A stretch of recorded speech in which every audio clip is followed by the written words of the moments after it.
Hello everyone and welcome to this video where I'm going to be showing you how to diagnose a microcontroller. In fact, we're going to be fixing a microcontroller that I just found out has a serious issue. So we can see here we're with the R.S.V. Atomica, one of my flagship ships, thanks to user ProKiller for making the atomic reactor. It is fantastic. And I've been doing some other touch-ups and fixes on this vessel, including, as you can see, the ship is unbalanced. Just standing here, you could see that we're sort of tilting to one side. And I went ahead and replaced the Ballast microcontroller with version 6. Previously, it had version 2, just to give you an idea. So version 6, and now you could see that we are leaning towards the port side, towards the left side there.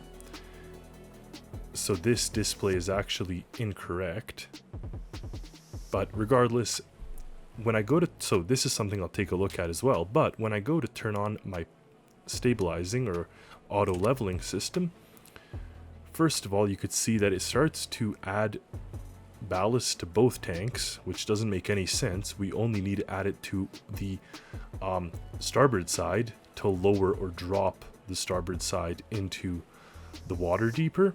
And when I turn this off, this is still going in both cases. And you can see this one too. If I just run the fill, stop it, run the drain, it drains. But if I turn on the auto leveling and turn it off, this is just going rampant. This one isn't, which is good, but this one still is filling. So it didn't actually disable anything.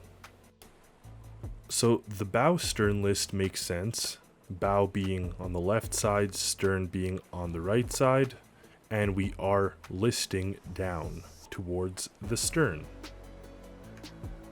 But the port starboard doesn't make sense because port being left and starboard being the right side, we are actually listing towards the left side, as you can see the water line. So this should actually be facing the other direction. Now, just to do a little diagnostic, if I turn on fill starboard ballast tank, you can see it starts to fill. So that should be the one just beneath me here. So if we go in to the guts of the ship here, we should see this ballast tank starting to fill once I find it. So you can see things are coming in. So that should be working versus the one in the port side. Nothing should be happening here, and they're not. So at least we are running the proper ballast tank when I press the button, so that is obviously very good, but then the display is just pure wrong. Now the simplest way to just purely fix the dial if everything else is correct would be to go to the dial and press not K, U. So I pressed U and paste. So now we just inverted the direction of the dial itself. So didn't even enter into the microcontroller, assuming everything else in the microcontroller is right.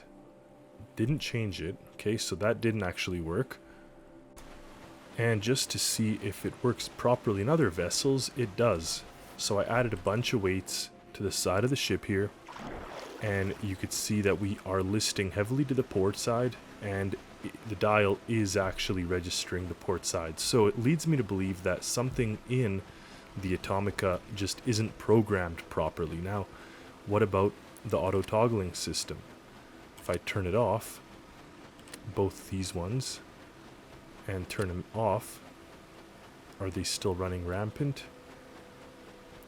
Indeed they are.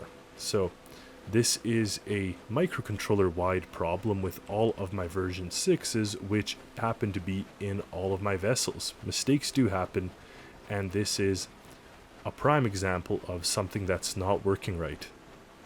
First, I find out that the sensor that measures the tilt is facing the opposite direction of my other vessels. In my other vessels, it's always facing to the left side or the port side, and now that should actually help fix this display here. So if we're listing to the left or to the port, downward I mean, then the arrow should be aiming to the left. So you can see now it works. We're tilting a little to the left and the arrow is aiming a little to the left. So we are down on the port side. So in theory, by filling up the starboard tank, we can counter this tilt. So you see that the number is slowly dropping as we slowly bring in weight to the starboard side. Of course, if I press auto level, it starts to fill both tanks. And again, same issue. If I turn it off, it still continues.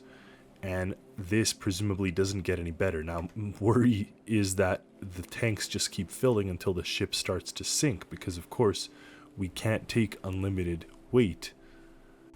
So while the aiming or the position or the direction of the sensor is something that could have been just a small fix external to the microcontroller, well, the microcontroller has a lot of things going on. A lot. Now, I have two of them, one for the front and back ballast tanks, and one for the left and right. Of course, that is general terminology. In ships, we have port and starboard, bow and stern, but regardless, same microcontroller. The only difference being which panels they're plugged into. So inside here, you could see I do have a portion of the microcontroller that I didn't use, or I'm not using, because it's for a seacock, which is to flood the tank. And then we have disable auto balance, drain all. We have fuel capacity and fuel level, which is auto balancing fuel and automatically filling the tanks to counter any fuel that we may have displaced or lost. We're not using that, so I can go ahead and hide that. That doesn't matter. But what does matter is the microcontroller. Now, yes, it is kind of a mess, fairly complex. We have 3 instrument panels, 1, 2, and 3, that are plugged into the thing. And this one has the disable auto balance and drain all. Actually, pardon me, there's 4. This is the 4th one, which has the famous channel 3 toggle auto level. Channel 3 toggle auto level uses a push and then a JK flip-flop. So it actually enables this. It sets this. So what does that tell us? That once I turn the button off, it's still going. It's still going until it reaches equality in the front and back altitude sensors. Now again, if it's left and right, that doesn't matter. These are just arbitrary. But therein lies the problem. So it actually only disables when we reach equilibrium. So for now, let's just try or, and then we'll turn that there.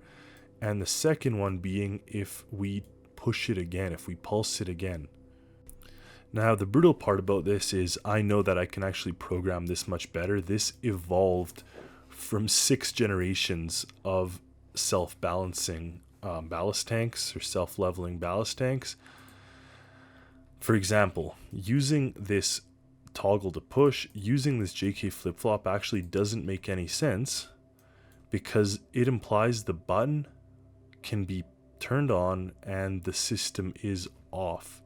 So I'm not a fan of that right off the get-go. And you could see here what it does is it triggers an equilibrium of the front and back altitudes, but in theory I don't even want both tanks to start to fill. It doesn't make any sense. If we determine that there is an offset of the ship, a list in the ship, I don't want both tanks to start collecting water until one says, actually I'm going to stop. No, I only want the one to collect water in the side that we are listing, or opposite of the side we are listing in. Now, I see a lot of things going on, and I've entirely forgotten how I programmed this. So that is something to keep in mind when you are redoing your microcontrollers, is if you don't know what you've done, you gotta just study it. There's not really an easy way. For example, I can find that here is where I fill my tank, empty my tank, fill my tank, empty my tank. Here is where I have an and, so if it actually registers the front altitude sensor, it adds where I want the level to be, and if it's between these thresholds, we are either going to fill or empty. So keep in mind that these thresholds between pretty much positive or negative. But what I'm not using, funny enough, are these equations where it's less than or greater than. These ones go into here, into an absolute value, and back into the numerical switch box. So something weird going on. The best thing would be just to refresh this whole thing, delete it all, start again. It would probably work better, but in the essence of time, I'm trying to solve it. So first things first, I'm just going to remove this JK flip-flop because personally I think the button, being if it's toggled auto level, that should be the same as this output. So we can go direct from here to all 4 of these. Now the JK flip-flop doesn't do anything. That is fine with me. Of course, when the button's off, we stop. So this becomes useless, this becomes useless, and this becomes useless. You can see that they're not going anywhere. They only have values coming in. So I can go ahead and delete all 3 of those.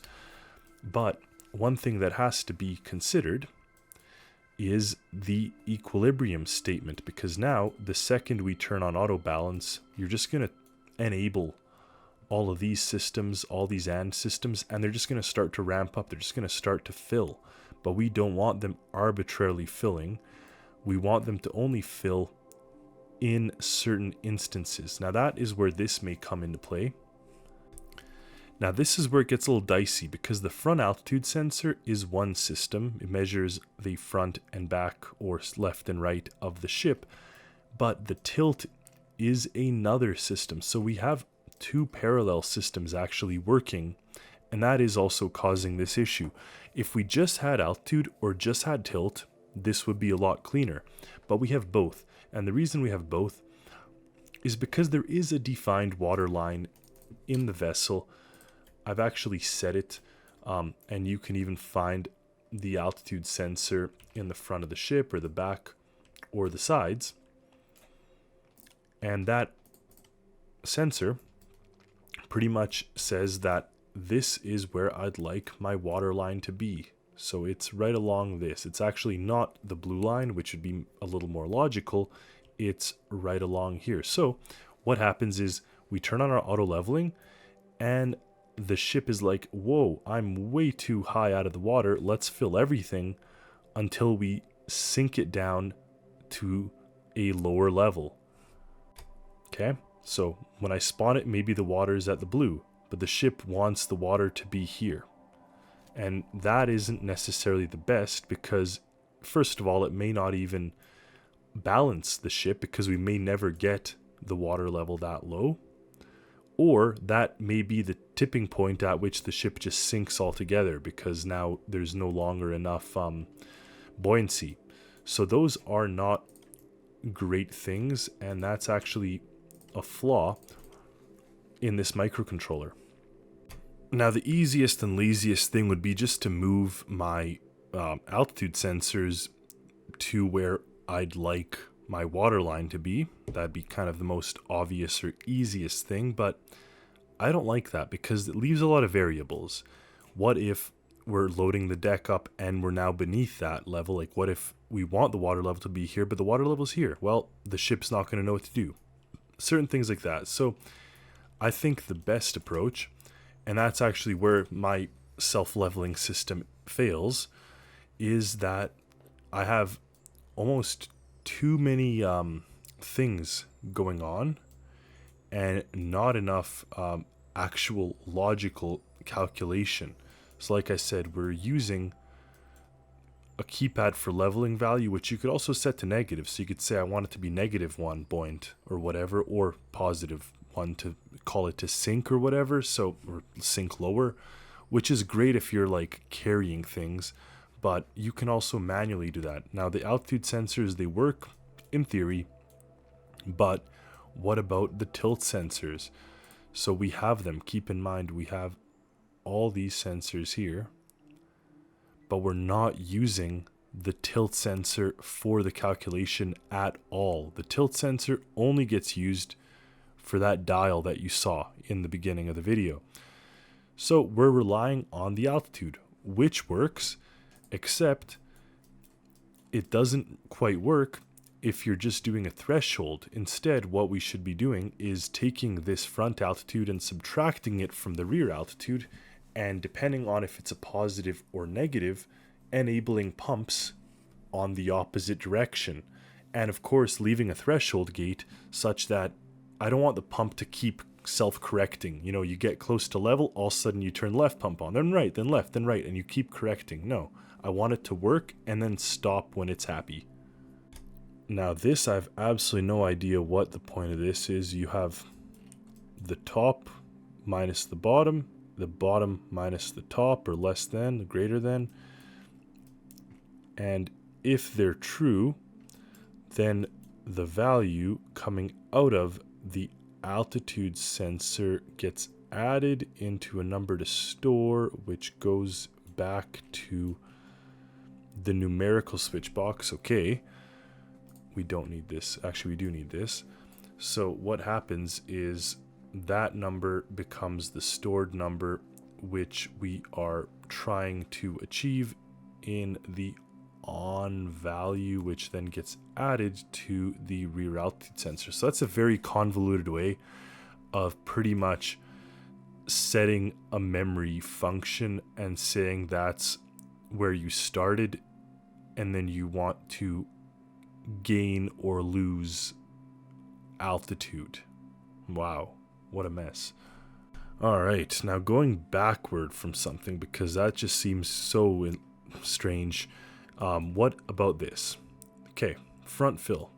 So we're filling it if we have ore, which is down here, which comes from the fuel thing. So if we have the fuel balancing enabled and we're trying to equalize it, we are going to pump this in. Now this is what I use for the front and back ballast tanks, not the left and right or side to side ones. So that doesn't even matter then. So then we can follow it back to this.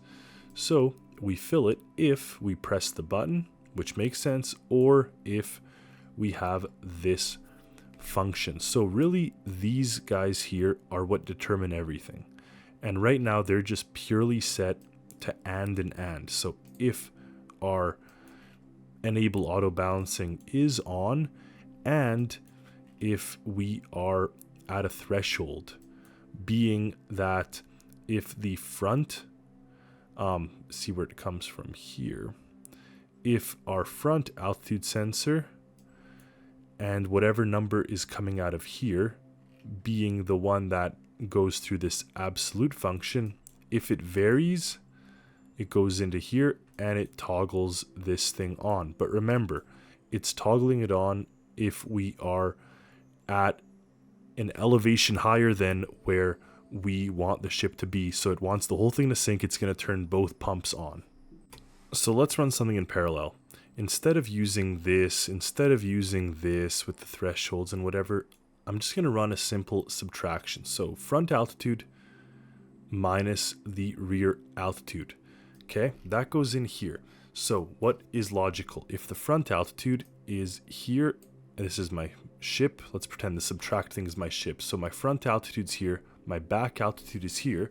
It'll be like 3 minus 1. It'll be 2. It'll be positive. And that means the front is substantially higher. Likewise, if the ship is tilting into the water and the back end is lifted up, it'll be a negative number. So we could just use this subtract function to determine whether or not the ship is listing or leaning forward or leaning back. Pitching, I guess, is the word. And I don't want it to be activated always, so that's why we have this equals. Now, if the front and back somewhat equal each other, now I have to play with this value, but I'm just going to put 0.1. I fear it has to be a little lower than that, maybe at as extra 0. But in essence, if they equal each other, I don't want it running, so not. If they're not equaling each other, and we have this, or if the bottom case we're not equaling each other and we have this, then we're going to get us two different things. Now the subtract here, in this case, if a is less than 0, or if 0 is less than a. Now that sounds mighty like a threshold, so I'm just going to bring my threshold thing back here.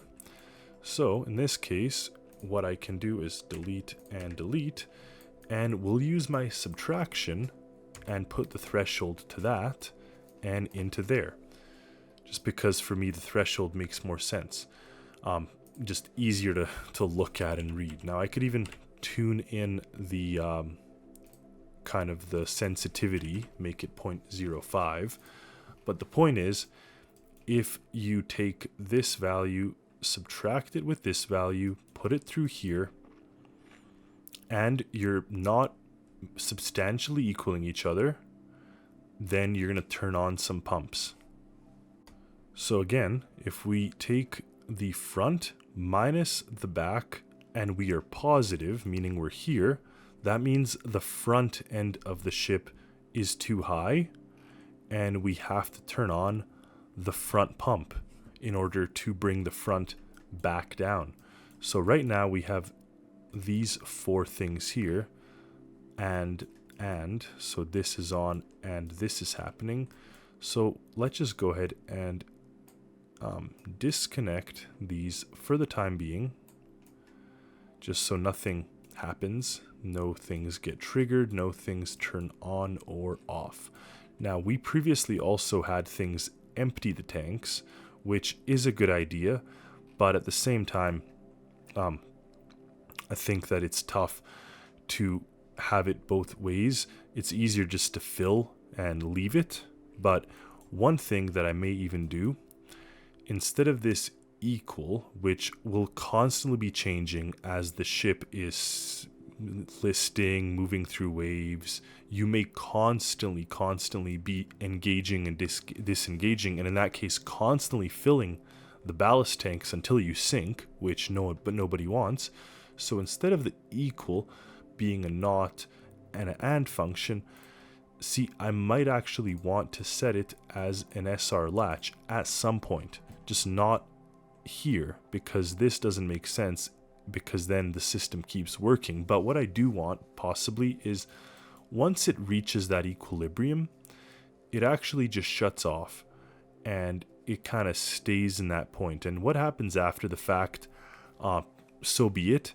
Obviously, you also have the idea that you could just turn off the auto level button, but not everybody remembers that, and we definitely don't want the ship sinking just because you left the auto level button. Now, alternatively, I could also just make the auto level button a push button that you hold, and you're sitting there holding it until the ship levels, then you let go, and voila. That is an option too. The only problem with that option, it may take a while. You may be sitting there holding Q or E for like a couple minutes while the ship levels itself, and first of all, not fun, and second of all, it just does not really work with all the systems that I have going on the ship. It's not very automated, and if you're going to be manually holding a button for that long, you're better off just turning on fill or empty ballast tanks manually to toggle it versus a system that automatically calculates it. Funny enough, I went back to a previous version, and this JK flip-flop does seem to be kind of the cause of a lot of my problems. So funny enough, maybe I can actually fix the microcontroller as it is. So reset, happens when we hit equilibrium. But what about if we just simply add, or if the button is not pressed? Because then it's actually going to disable this JK flip-flop, it'll stop it. So that's number one. And number two is the sensitivity. So you see here that the boat is struggling. Well, when it's 0.1 to 1,000, this happens. 0.1, negative 0.1, whatever. Those are clear differences in the elevation. Remember, we're only dealing with elevation. So if we go to this, look at these values. They're tiny. They're not to the scale of 0.1. They're much smaller. Now, when we turn on the bow and stern auto leveling, it realizes and it starts to only fill the front tank because the ship is listing or leaning heavily to the back. But when I turn on this one, both start to turn on. Maybe it's because this number is way too small, whereas this one is a little bigger. Here it doesn't know what to do, and it starts to just fill both. Also, it could be for the fact that I have my tanks, or my sensors, sorry, my elevation sensors on the sides, and that is what is reading it. So there's a couple things that can be done. First of all, adding that stop to the JK flip-flop, but in addition to doing that, I still believe I have to put a subtract function instead of this threshold function. And even still, the threshold function seems itself to be a little too high. Like, we need to tune this down clearly if we want to use this system. So with that train of thought in mind, now I can see why I didn't originally just turn these on when this is happening. Instead, I did opt for the JK flip-flop or SR latch, whatever, one of the two. But the point is, and you could watch my video on the difference, but in this case, it doesn't make a difference which one I use. Point is, in this case, when I have a positive number, after subtracting the two altitude sensors, when I have a positive number, and again, maybe this is too high and I have to fine tune it even lower, but again, positive number means the front of the ship is tilting out of the water, so we got to engage the front pumps. If it's a negative number, we got to engage the back pumps. So this is where the SR latch comes in. So again, we press the button and it enables the pumps, to which then we're going to put it in the and portion. So first of all, this is on, and what disables it is if we hit equilibrium, which is right here, or if our button is no longer pressed. There we go. So that will stop these ones from coming online. And then the only thing I have to do is connect the dots to this. So again, if I am tilting forward, we get a positive number, we got to flood the front. So front fill is here, and we can backtrack our way to this one right there, and that will go right here. Likewise, for the negative number, we got to fill the back, rear tank fill right here, and that's right there. So that works. Now that will fill or fill the front or fill the back. What about draining the opposite side if we don't want it? So in addition, so if we have a positive number, we could fill the front, but we could also drain the back. So in this case, we find drain the rear tank, and it's right here, and we'll put the positive number there, and vice versa for the other one, the negative number. So I spawn the boat in, and let's turn on balancing. nothing happens. Okay, we're currently not doing anything. Cool, cool, cool. But keep in mind, you can fill manually. And you can probably drain manually. Okay, so clearly it's just something to do with the auto leveling system. So I can follow the path here. When I turn on my auto balancing system, it goes into pulse and it sets the SR latch. Now, the SR latch is unset if we press the off button or if we hit equilibrium. So I have a feeling that the equilibrium resolution is too high and it thinks it's already at equilibrium. So to test this, I can just remove that, and now it's only ever going to stop if the entire if the button's turned off. So I can just remove the equilibrium and we'll spawn the ship. And now still doesn't work. Very interesting.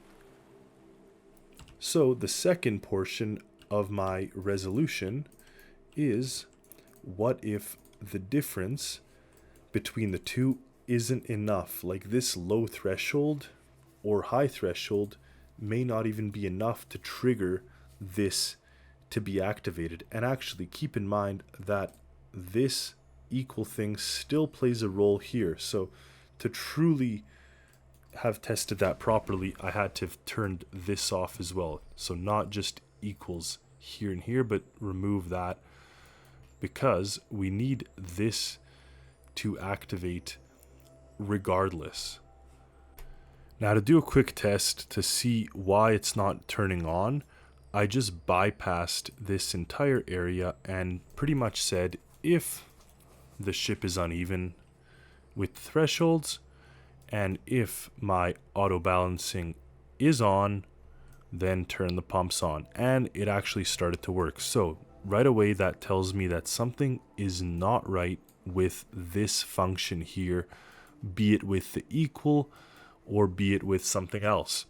So what I'm going to do is actually scrap that equal. I don't like it very much. And instead I will have the SR latch. So we have the pulse, we turn on the latch, and if we have this not on, we turn off the latch. That makes sense. That's very, very straightforward. But what is the issue now is the OR.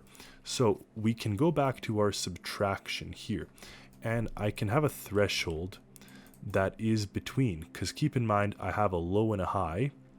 So my low can be negative 0.1, my high can be 0.1. And if we hit this value, then we're going to disable it. So this is my tolerance level, if you will. Not this one, something. Oops, I changed the wrong one. So we should have kept the values the same. So we have a high of 0.1 and 1000. We have a low of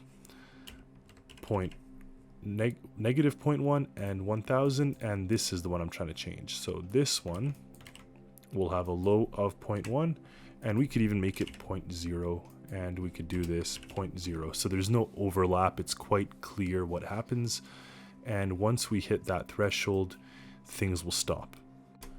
These displays actually tell us what the front of the ship is doing and what the rear of the ship is doing. Now, see, it's not turning on again. So that means we're still contradicting some of those values.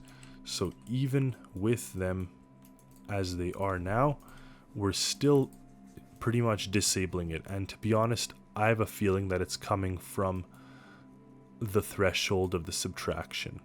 Because if I disable that and jump on in, well, that didn't work. And I feel a little silly because I forgot the cardinal rule of using the SR latch, and it's not having a pulse, because without a pulse it just keeps on sending data. So even the on-off thing, or not, should be a pulse. And it should be a pulse after the not. Not like this, but rather as such. So, and we have, so if it's not pressed, it shoots a pulse out. And if it hits that threshold, it shoots a pulse out. And now, voila. We are working, folks. So we have a working ballast tank in the front and a working starboard tank to try to counter the list of the ship. So that is quite clear. We're trying to get the bow down. The bow's heavily up, which is fine. Actually, I probably wouldn't turn this one on, but this one I definitely would turn on until it starts to settle out in terms of side to side. Now, at what point does it automatically disable itself? That is, well, this light's going to turn on. Oh, and I just saw a flash. It's flashing. And it says can turn off auto leveling. But the thing is, once that starts flashing, the leveling should have actually disabled itself already. So then it comes down to, see, this stopped, right? So my resolution of what the ship considers leveled is actually not as good as what I disabled the balancing to start with. And that makes things a little bit confusing. So in here now, what tells me, or what tells the ship it's leveled, is this threshold, and this is what disables it. So this one I can actually drop to an even finer standard like this, and then this I can turn to a finer standard as well. So the combination of what I've just done now should bring the ship even more leveled before it triggers off the SR latch. Now, our little icon that was flashing telling us, yay, the ship is leveled, well, that's right here, channel 4 indicator when leveled, and that blinks when these two elevations are at 0.1. So that is the resolution we're using here for what the ship considers level. So now we could watch in real time as the tank continues to increase and the relationship of the starboard and port depth kind of close in on each other. And you can see this started to flash. This is still filling. And you can see the number there is getting mighty close to being in the center. That is still going, but at some point we have to hit a level and it stops. You can see it stopped. Now it's still a little bit on the port side, but it's more or less balanced. I mean, a little difference like that is okay, but this is jumping. It's telling me that the ship is happy and leveled. So that is awesome. The only thing now that doesn't do anything is this auto leveling depth. And to be honest, this was a confusing setting from the get-go, because in essence what you're telling it is you're telling the ship go to elevation whatever. So like if I'm looking at this and seeing it says 0.3, I'm actually trying to get it to like 2 or whatever, which may be physically impossible, and it actually may sink the ship. So I personally think the best thing to do with that is just scrap these as an option. They're really not productive or useful, and anything you do can kind of be set either manually or with the auto level. This is a little confusing and most likely not even possible to reach. So we're just going to go ahead and scrap those, and that in essence should be it. Now you saw that the ship was still not perfectly level and yada yada. In essence, making this even finer, like setting this to 0.1 and setting this to 2 and 2, that's going to cause it to come even closer to that full level. And like I said, we have our keypad for entering the value. We can scrap that. We don't need that anymore. It's confusing and outdated. And then anything associated with that can also be removed. So this here and these thresholds can go away. This, you see, doesn't go anywhere, so I can scrap that, I can scrap that, and I'm just starting to kind of remove things, clean up the microcontroller. This doesn't do anything. So in essence, that is my version 7. That should be quite good, and I could make both of them the latest version 7, and that should be it, folks. So thank you so much for watching this video. I hope you enjoyed seeing kind of my thought process on when I'm kind of going through the stages of fixing a very, very old, outdated microcontroller that I probably have no idea what it even did. This shows you insight to kind of my thought process, how it happens. When I started this video, I had no idea what I was up against, to be honest. Hopefully it wasn't just me droning on. Yes, the microcontrollers aren't as flashy or beautiful as, you know, looking at this, but they do serve a very useful function for trying to get our creations working properly. So thank you all for watching. I want to give a huge shout out to all of my supporters. I'm talking about my YouTube members, and I'm talking about my Discord server boosters. These guys are awesome. They give me extra loving, they show me extra support, and for that I reward them with special chats, with special creations, and all kinds of stuff. So I really do appreciate each and every one of them. They're awesome, and I just enjoy interacting with them so much. So thank you guys, and I want to thank each and every one of you for being a part of the channel, being a part of the community. In essence, I wouldn't be doing this without you. So I thank you so much, and I want you to let me know in the comments what you think about kind of this new system that I've just revamped. You can see that it looks pretty stable. Let me know what you think. Let me know if you have any questions, and see you in the next video. Until then, happy Stormworksing, everyone. Wow, that got real close to that 0 mark. You can see that our water lines are very, very close. So awesome. I like that a lot. Oh dear. The Avala has a version 2 of this microcontroller. That is very bad. In fact, is version 2 even compatible? It should be. That's the thing. I try to keep versions and locations of microcontrollers and stuff, because changing it at this stage will just ruin so many of my creations. And if we take a look at the, yep, it's aimed in the wrong direction. So let's flip that back over to this side, and let's run into here and delete these and place that there. Cool.